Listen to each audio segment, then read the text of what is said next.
কয়টা বস্তা? ওইটার মুখটা সেলাই বাঁধা আছে। এই যে একটা বস্তা, হ্যাঁ বড় বস্তা, বস্তাটা কিন্তু সেলাই করা আছে। বস্তা কি একটা না দুইটা? একটা হ্যাঁ একটা ওটা কিছু, মুখটা খোলা। ওটা কিছুই নেই আর। ওটা কিছুই নেই।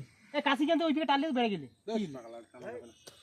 যদি অন্য কিছু হয় তাহলে দোষ হবে। যেভাবে আছে হ্যাঁ এটা একটা সবার বডি দিতে পারে, হ্যাঁ এরকম আইডিয়া দেবে। এই এলে কিন্তু কালাগুলো রক্তই হবে রে, মানুষের রক্ত বলে। সেলাই করা কি আছে? তাহলে রক্ত বলা যায়, এলে অসনা গেলে পড়ছে না, রক্ত পোকা লাগছে, কটা কটা পোকা লাগছে। এই না বলে আসু কাকু দাই না বলে। এই নাজির না উঠে নাজির আরে তেল তেল রে, এলে পানি আছে নাকি এরো? না না বস্তাটা খালি, ওটা অবস্থা শেষ হয়ে গেছে। অনেক কদিন ইয়ে হয়েছে, আসু চলে শিয়ালে টিয়ালে হয়তো বেঁকে নিয়ে গেছে।